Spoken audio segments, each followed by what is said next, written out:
Hi guys, welcome to our YouTube channel Bong views. আমি শিলাজিৎ। আমি সুদীপ্তা। আপনারা যারা এখনো পর্যন্ত আমাদের চ্যানেলটা সাবস্ক্রাইব করেননি তারা প্লিজ এক্ষুনি আমাদের চ্যানেলটা সাবস্ক্রাইব করে নেবেন আর নোটিফিকেশন বেল অন করে নেবেন পরবর্তী ভিডিওগুলোর জন্য নোটিফিকেশন পেতে। আর যারা আমাদের চ্যানেলটা সাবস্ক্রাইব করেছেন তাদেরকে অসংখ্য ধন্যবাদ। আর যারা ফেসবুক পেজে দেখছেন তারা অবশ্যই পেজটাকে ফলো করে যাবেন। একদমই তাই, এবং আমাদের ভিডিওগুলো যদি ভালো লেগে থাকে অবশ্যই লাইক করে যাবেন। তো আজকে আমরা নিয়ে চলে এসেছি আরো একটি ইনফরমেটিভ ভিডিও নিয়ে, যার টাইটেল হচ্ছে ডক্টর ইউনূস বাংলাদেশের উন্নতি করছেন নাকি অবনতি, এবং যার থাম্বনেলটা খুব ইন্টারেস্টিং ছিল যে 8 মাসে তিনি কি কি করেছেন এরকম কিছু একটা, এবং চ্যানেল নেম হচ্ছে চ্যানেল ইউনিক। তো চলুন দেখে নিই হচ্ছে ভিডিওটা। আর ভিডিওটা যদি কপিরাইট ক্লেমের জন্য ব্লক হয়ে যায় তাহলে সম্পূর্ণ ভিডিওটা আপনারা আমাদের ফেসবুক বা ইনস্টাগ্রাম পেজে পেয়ে যাবেন। আর ফেসবুক বা ইনস্টাগ্রাম পেজের লিংক আপনারা আমাদের ডেসক্রিপশন বক্সে ফার্স্ট পিন কমেন্ট থেকে পেয়ে যাবেন। তাহলে চলুন সবাই মিলে ভিডিও দেখা শুরু করি। ডক্টর ইউনূস কোনো ন্যাশনাল প্লেয়ার নয়, ডক্টর ইউনূস হচ্ছে ইন্টারন্যাশনাল প্লেয়ার। ডক্টর ইউনূস এই 8 মাসে কি করে দেখালেন, এই প্রশ্ন কিন্তু আমাদের অনেকের মনে জাগে। বিগত 8 মাসে আমরা 200টির বেশি আন্দোলন দেখেছি এবং আমরা ভেবে বসি আসলে দেশে কিছু হচ্ছে না। আর যখন ডক্টর মোহাম্মদ ইউনূস অন্তর্বর্তী সরকারের প্রধান হিসেবে দায়িত্ব নিয়েছিল তখন সব দিক থেকে দেশের অবস্থা ছিল ভঙ্গুর, দেশের নিরাপত্তা ছিল না, অর্থনীতির অবস্থা ছিল খারাপ। এই পরিস্থিতি সামলানো কতটা চ্যালেঞ্জিং তা হয়তো আমরা বুঝতে পারবো না। চলুন আজকে আমরা জেনে আসি 8 মাসে ডক্টর ইউনূস কি এমন করেছে যার কারণে তাকে ইন্টারন্যাশনাল খেলোয়াড় বলা হচ্ছে। তো প্রথমে ডক্টর ইউনূস বিশাল পরিমাণে ঋণ পরিশোধ করেছে। গত 8 মাসে ডক্টর মোহাম্মদ ইউনূস দেশি বিদেশি প্রায় 62,000 কোটি টাকা ঋণ পরিশোধ করেছে। এছাড়া দেশের রেমিটেন্সের প্রভাব অনেক বেড়েছে। বাংলাদেশে রেমিটেন্সের পরিমাণ বেড়েছে 18.49 বিলিয়ন ডলার এবং টোটাল রিজার্ভ হচ্ছে 25 বিলিয়ন ডলার। গত বছরের তুলনায় এবছর 4 বিলিয়ন ডলার বা 50,000 কোটি টাকা রেমিটেন্স বেশি এসেছে।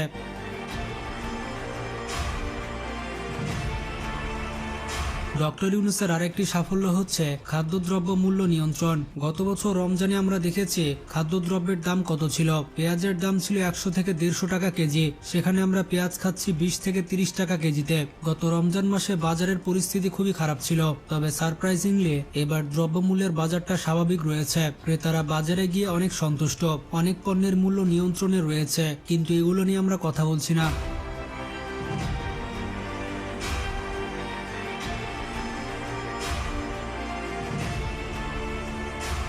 আর একটি নোটেবল কাজ ডক্টর মোহাম্মদ ইউনূস করেছে, সেটা হচ্ছে শেখ হাসিনা এবং তার পরিবারের ব্যাংক অ্যাকাউন্ট থেকে 635 কোটি টাকা উদ্ধার করা হয়েছে। গত 22 মাসের তুলনায় সর্বনিম্ন মুদ্রাস্ফীতি হয়েছে। ভাবতে পারছেন, মাত্র 8 মাসে দেশের মুদ্রাস্ফীতি একবারে কমে দিয়েছে।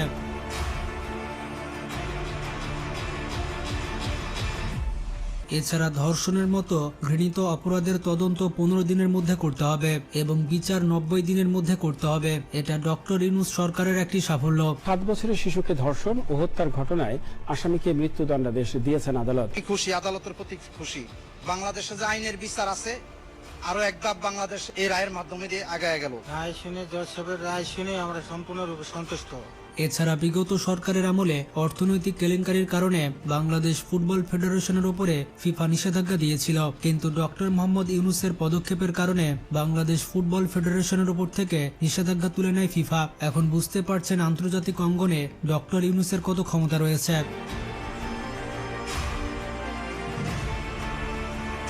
এছাড়া ডক্টর মোহাম্মদ ইউনূসের সরকার সরকারি চাকরির বয়সসীমা 30 থেকে 32 বছর করেছে। এছাড়া চায়নার রাষ্ট্রদূত ইয়োমেং বলেছেন, পৃথিবীর সবথেকে বড় solar manufacture company loamy company decision নিয়েছে তারা বাংলাদেশে একটি কোম্পানি তৈরি করবে, আর বাংলাদেশে সোলার ম্যানুফ্যাকচারিং কোম্পানি তৈরি করে বাংলাদেশকে অর্থনৈতিক হাব তৈরি করবে তারা।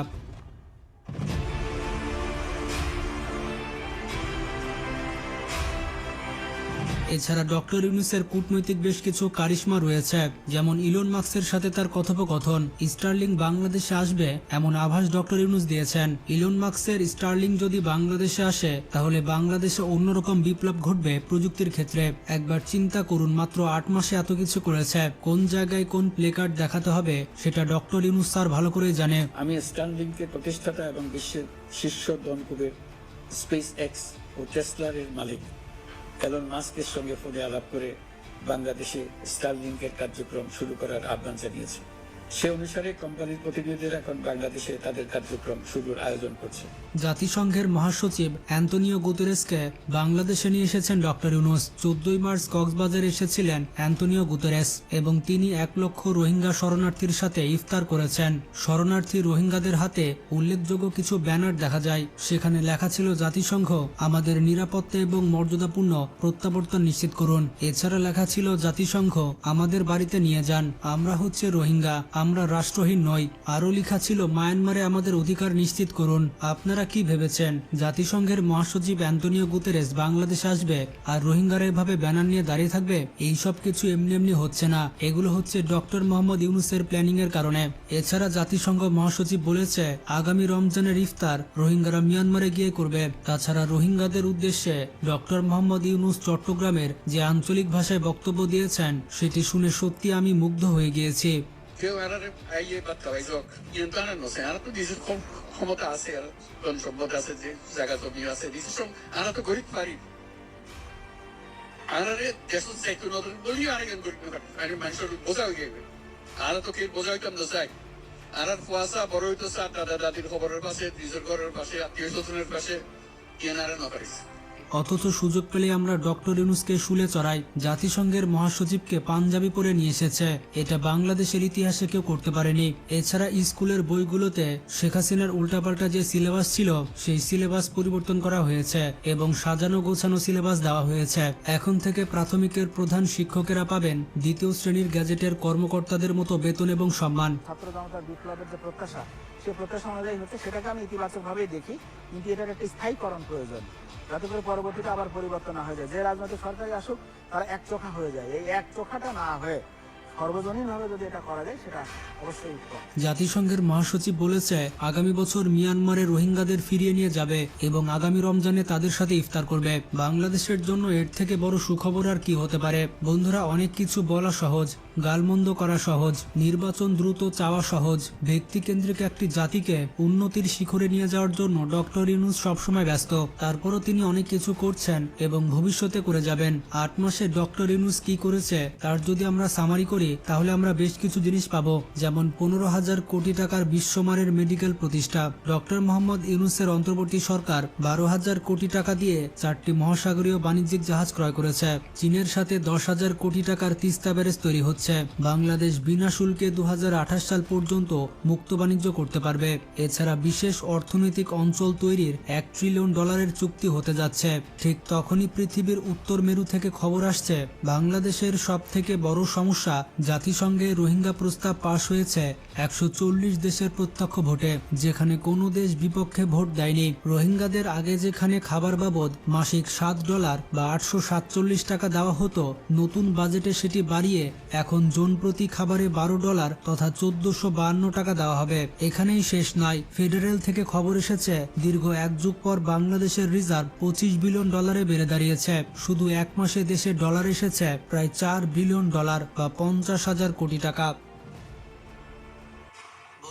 তো ভীষণই মানে তথ্যবহুল ছিল, ইনফরমেটিভ ছিল ভিডিওটা, এবং হচ্ছে একটা 8 মিনিটে মানে 7 মিনিট 7.5 মিনিটের সামারি আমরা 8 মাসে দেখতে পেলাম এবং ভীষণই ইতিবাচক আর কি বিষয়বস্তু এখানে উঠে এসেছে। যদিও আমরা ডক্টর মোহাম্মদ ইউনূসের মানে তার ইন্টারিম গভর্নমেন্ট তৈরি হওয়ার পর থেকেই আমাদের কাছে সমস্ত ধরনের আপডেটস থাকে এবং আমরা বহুবার হচ্ছে তাকে নিয়ে বা ইন্টারিম গভর্নমেন্টের কাজকর্ম নিয়ে বা বাংলাদেশের সমকালীন পরিস্থিতি নিয়ে আপগ্রেডেশন নিয়ে সমস্ত নিয়ে আমরা ভিডিও করতেই থাকি। তো কিছু কিছু বিষয় তো ডেফিনেটলি আমাদের জানা, তবে হ্যাঁ ফ্যাকচুয়াল ডেটা হয়তো আমাদের জানা নেই, বাট ওপর মোটামুটি আমরা সবটাই জানি। এবং বাংলাদেশ যে মানে সাধারণ মানুষ ইন্টারিম গভর্নমেন্টের উপর বা ডক্টর মোহাম্মদ ইউনূসের উপর কতটা সন্তুষ্ট, কতটা খুশি, কতটা উচ্ছ্বসিত, সেটা তাদের হচ্ছে যখন আমরা ইন্টারভিউ দেখতে পাই তখনই আমরা বুঝতে পারি। এবং তাছাড়া আমাদের কমেন্ট বক্সেও যখন আমরা ইউনূস স্যারকে নিয়ে ভিডিও আনি তখন আমাদের কমেন্ট বক্সেও দেখি যে আপনারা লেখেন যে শুধুমাত্র 2-4 বছরের জন্য না, এনাকে অ্যাটলিস্ট 10 বছরের জন্য চাই আমাদের দেশে। এক্স্যাক্টলি। এবং তারা মোটেই হচ্ছে অ্যাজ সুন অ্যাজ পসিবল, সবাই যে বলছে ভোট ইলেকশন, এগুলো মোটেই তারা চান না এবং তারা এই সরকারেই খুশি। এবং এখানে আমরা হচ্ছে বিভিন্ন বিষয় দেখলাম এবং একজন টিচার যত সম্ভব হবে, বা আমি জানি না তিনি কে, তো তিনি বললেন যে যেগুলো হচ্ছে যে চেঞ্জেসগুলো মানে গুড চেঞ্জেসগুলো সেগুলো ফিক্সড হওয়া দরকার। তাহলে অনেক সময় কি হয়, গদি পরিবর্তনের সাথে সাথে সেই ধরনের নিয়ম নীতিও চেঞ্জ হয়ে যায় সরকার নিজেদের সুবিধার্থে। তো সেই জিনিসটা যেন না হয়, যে পলিসিগুলো তিনি বার করছেন বা যা যা কিছু তিনি পরিকাঠামোগত উন্নয়ন করছেন সেটা যেন ফিক্সড হয়, ল হিসাবে আর কি তৈরি হয়। তো সেটা তো ভীষণ একটা ভালো দিক। এবং কিছু কিছু বিষয় এখানে উঠে এসছে, যেমন হচ্ছে ঋণ পরিশোধ বা হচ্ছে রেমিটেন্স বৃদ্ধি, তারপর হচ্ছে জাহাজ ক্রয় যেটা আমরা দেখলাম সেটা, তারপর হচ্ছে এডুকেশন সিস্টেমে আমরা দেখলাম টেক্সট বুক চেঞ্জ, যেটা খুবই একটা আমার মনে হয় একটা ভালো বিষয়, যেটা হয়তো আমরা একদম ইনস্ট্যান্ট আমরা তার রেজাল্ট পাবো না, বাট এই রেজাল্টটা আমরা পাবো হচ্ছে আগামী 10 বছর 15 বছর কি 20 বছর পর। কারণ বাচ্চারা আজকে যা শিখছে পরবর্তীকালে তারা সেটাই করবে এবং সেই ভ্যালুসগুলো তাদের দরকার, এবং সঠিক শিক্ষায় একমাত্র পারে সেই দেশের মেরুদণ্ডকে মজবুত করতে। তো আজকাল মানে আজকের বাচ্চারা যতটা উন্নত ধরনের পাঠ্যক্রমের অন্তর্ভুক্ত হবে, সেটা কিন্তু 10 বছর বা 15 বছর পর সেই দেশকে ততটাই এগিয়ে নিয়ে যাবে। তো সেটা কিন্তু ডক্টর মোহাম্মদ ইউনূস জানেন খুব ভালো করে, এবং তিনি যে ইনিশিয়েটিভটা নিয়েছেন পাঠ্য বই চেঞ্জ করার, এটা ভীষণ ভালো একটা ইনিশিয়েটিভ আমার পার্সোনালি মনে হলো। এবং তার সাথে আর একটা জিনিস দেখলাম, যেটা মানে না বললেই নয়, যে 15 দিনের মধ্যে ধর্ষণের যে শাস্তি তার আর কি করতে হবে। তো এটা মানে একটা খুবই আমাদের সমাজের বা আমাদের মতো সমাজের খুবই একটা ব্যাধি বা সমস্যা বলতে পারেন।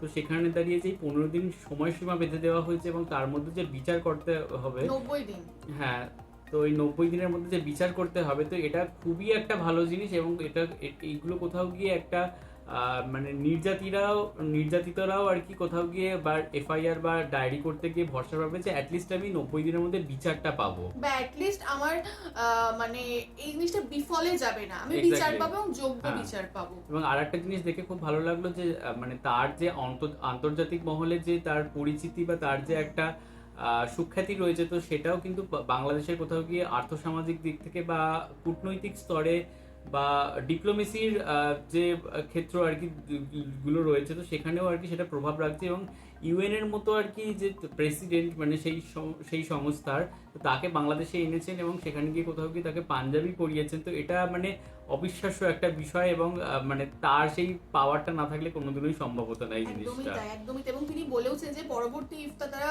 আর কি নিজের দেশে বসে করবে, যে খুব বড় একটা স্টেটমেন্ট। এবং হচ্ছে সমস্ত দেশ যে বাংলাদেশের সাপোর্টে বা রোহিঙ্গাদের মানে নীতিগত সাপোর্টে, সেটা ভীষণ একটা ভালো দিক। এবং সেটা একমাত্র হয়তো মোহাম্মদ ইউনূসের একটা কোথাও গিয়ে মানে প্রভাবেই হয়েছে। এবং যদি এটা সফলতা পায়, সেটা তো ভীষণই ভালো বিষয়। এইগুলো তো তবু একটা বাহ্যিক বিষয় গেল, বাট মানে অভ্যন্তরীণ যে বিষয়, যে দ্রব্যমূল্যর বৃদ্ধি, মানে সেটা যে সর্বনিম্ন স্তরে রয়েছে। এবং ইফতারের সময়ও দেখেছি যে আপনারা অন্যবারে দেখি সয়াবিনের তেলের দাম, পেঁয়াজের দাম এগুলো বেড়ে যায়, এগুলো আপনারা কমেন্টও করেন বা আমরাও রিয়াকশন দিই। তো সেই সমস্ত জিনিস আমরা দেখতে পাচ্ছি না, বা মানুষ যে খেয়ে পড়ে ভালোভাবে বেঁচে রয়েছে, তো এটা দেখে ভীষণ ভালো লাগছে। একদমই তাই, তিনি সত্যিই যোগ্য মানে বলা চলে। একদমই। এবং তিনি সব দিকেই খেয়াল রাখছেন, কারণ ফুটবলের যে বিষয়টা এলো সেটা আমরা দেখলাম। তাছাড়া হচ্ছে তিনি মানে এই যে যখন রোহিঙ্গা সমস্যা তিনি আর কি সলভ করবেন, তখন কিন্তু সেটা যে অর্থটা কোথাও গিয়ে ওদের পেছনে ব্যয় হচ্ছে, সেটা বাংলাদেশের নিজের কাছেই থাকবে। তো সেটা তারা নিজের দেশের উন্নয়নের জন্য কাজে লাগাতে পারবে। তো এবং যে তিস্তা ব্যারেজ তৈরি বা চীনের সাথে বিভিন্ন চুক্তি, হসপিটালস তৈরি বা টেসলা কারখানা তৈরি, এবং এলন মাস্কের কোথাও গিয়ে একটা ইতিবাচক প্রভাব আসতে চলেছে, বা হয়তো কর্মসংস্থান বাড়বে বাংলাদেশে কোথাও গিয়ে। তো এই জিনিসগুলো কিন্তু ভীষণই একটা দরকার, কারণ যখন ইন্টারন্যাশনাল বিভিন্ন আর কি কোম্পানিজ আসবে এবং কর্মসংস্থান বাড়বে, তো দেশের জন্য তো ভীষণই ভালো। এবং অনেক মানুষ চাকরি পাবে, রোজগার বাড়বে, দেশের উন্নয়ন হবে। তো সমস্ত দিক থেকে ইভেন আমরা দেখলাম যে স্টেজের কথা এখানে উল্লেখ এসছে, তো সেটাও একটা ভালো আর কি বিষয়। তো সমস্ত দিক থেকে মানে ইন্টারনালি এক্সটার্নালি সমস্ত দিক থেকে কিন্তু আমরা যথেষ্ট ইতিবাচক ব্যাপার পাচ্ছি। এবং সব থেকে অবাক করা বিষয়, এগুলো মাত্র 8 মাসের মধ্যে। তো তিনি 8 মাসে যে এত কিছু তিনি করে ফেলেন, মানে না জানি তিনি 8 বছরে কত কিছু করবেন। তো যেটা কোনো দেশের সরকার তো 15 বছর 20 বছর এত কিছু করতে পারেন না। তো অ্যাকচুয়ালি এটাই হচ্ছে ব্যাপার, যে সবকিছুর ঊর্ধ্বে হচ্ছে দরকার হয় যে জায়গায় যে গদিতে রয়েছে তার সততা, তার হচ্ছে মানে সেলফলেসনেস। তো আর এখানে কোথাও কি তার একটা জিনিস সুবিধা হয় যে তাকে কোনো রকম পলিটিক্যাল পার্টিকে ফেভার করতে হয় না বা পলিটিক্যাল পার্টির কর্মীদেরকে ফেভার করতে হয় না, তিনি মানুষের জন্য কাজ করতে পারছেন। একদমই তাই, এটা তার জন্য একটা মানে খুবই একটা আশীর্বাদ স্বরূপ। এবং কোথাও কি তার একটা ইন্টারন্যাশনাল আইডেন্টিটি এবং ডিগনিটি রয়েছে। তো সেটার জন্য না তার কথা লোকে ভ্যালু করে বা লোকে শোনে। তো Exactly. এটাও কিন্তু একটা খুব বড় প্লাস পয়েন্ট, এবং তিনি এই যে তার পাওয়ার, এটাকে একটা পজিটিভ ওয়েতে কাজে লাগাচ্ছেন, এটাও কিন্তু তার কোথাও গিয়ে সততা বা তার একটা সুন্দর ব্যক্তিত্বের পরিচয়। তো যাই হোক, আমরা সবাই জানি যে বাংলাদেশে কি মানে অরাজকতাময় পরিস্থিতিতে হচ্ছে এই ইন্টারিম গভর্নমেন্ট আর কি সরকার গঠন হয়েছিল, এবং তিনি একদম শক্ত হাতে হাল ধরে আজ 8 মাসের মধ্যে এত সুন্দর একটা জায়গায় বাংলাদেশকে এনে পৌঁছে দিয়েছে। এবং এটা কিন্তু রিজার্ভ যথেষ্ট। বাড়িয়ে তারপরে ধার দেনা শোধ করে মানে বাংলাদেশ যে এগিয়ে যাচ্ছে, এটা দেখে ভীষণ ভালো লাগছে। একদমই তাই। তো ভীষণ ভীষণ ভালো একটা বিষয়, এবং বাংলাদেশ যে কতটা উন্নত হচ্ছে সেটাও আমরা ডে বাই ডে দেখতে পাচ্ছি, এবং আমরা চাইবো যে এইরকম সরকার যেন সব দেশে থাকুক, এবং মানুষ যেন সুস্থ স্বাভাবিকভাবে খেয়ে পড়ে সঠিকভাবে, যেমন একটা মানুষের বাঁচা উচিত সেভাবে তারা যেন বেঁচে থাকতে পারে, এবং যোগ্য তারা বিচারও পায়, এটাও একটা ব্যাপার। তো যাই হোক, এখানে আমরা ভিডিওটা শেষ করছি। আশা করি আপনাদের ভালো লেগেছে। যদি ভালো লেগে থাকে অবশ্যই লাইক করবেন। এখানে যদি কোনো পয়েন্টস মিস হয়ে থাকে আপনারা অবশ্যই আমাদের কমেন্ট বক্সে জানাতে পারেন। আর এইরকম ভিডিও যদি পেতে চান তাহলে অবশ্যই আমাদের চ্যানেলটাকে সাবস্ক্রাইব করে যাবেন। আর সাবস্ক্রাইব বাটনের পাশে জয়েন বাটন পেয়ে যাবেন, সেখানে কিছু ফেসিলিটিস দেওয়া থাকে, চাইলে আপনারা চেক করতে পারেন। আর আমাদের যে ফেসবুক আর ইনস্টাগ্রাম পেজ রয়েছে আমাদের চ্যানেলে, সেখানে আপনারা ফলো করতে ভুলবেন না, লিঙ্ক ডেসক্রিপশন বক্সে পেয়ে যাবেন।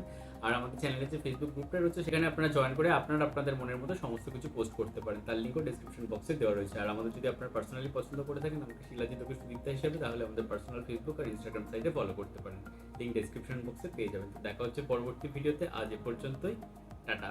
নমস্কার।